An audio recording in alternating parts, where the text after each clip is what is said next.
The first exercise in circuit number 1 is going to be the resistance band clams. So what you're going to do is take your glute band. I use the medium one. You can choose which one you want to use, but basically you want to take the band and put it about 2 or 3 inches above your knees. Then you're going to bend your knees to about a 90-degree angle. And if you notice, I'm slowly lifting up till my foot is flat on the other foot. Then you want to pause at the top and then go down nice and slow. So I showed it from this angle too.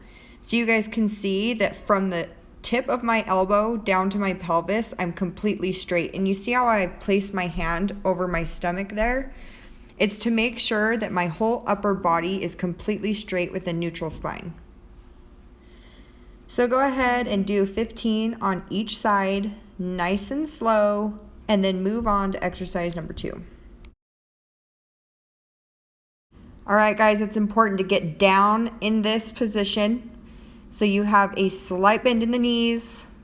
That way you're working more of the glute.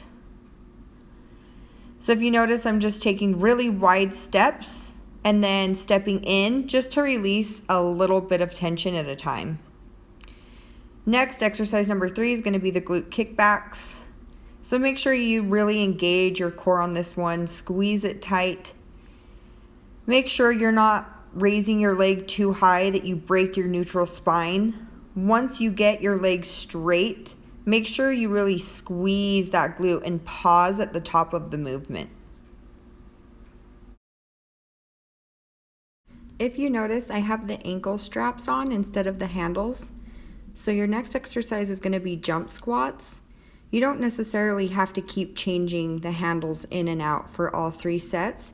You can just hold on to the ankle strap handles.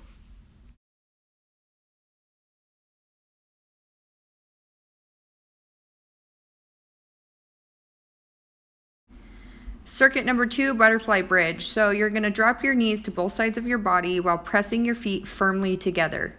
When you come up in the bridge position, make sure you keep your neutral spine and your core engaged.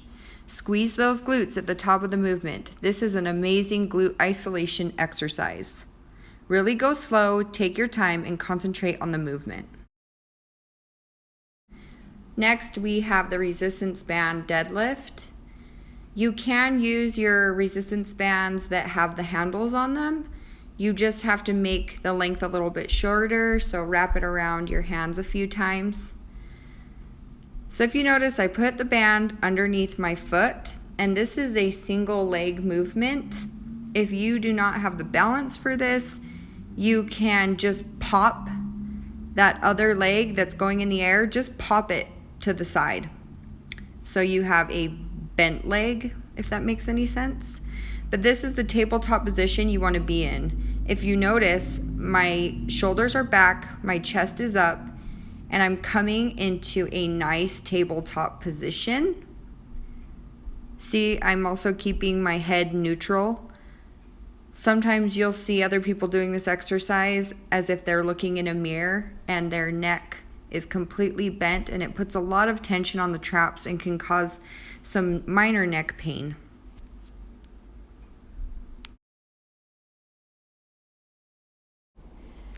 Bulgarian split lunge. So you're just going to use your couch for this one. Make sure you put a towel or something down so your shoes don't get it all messy.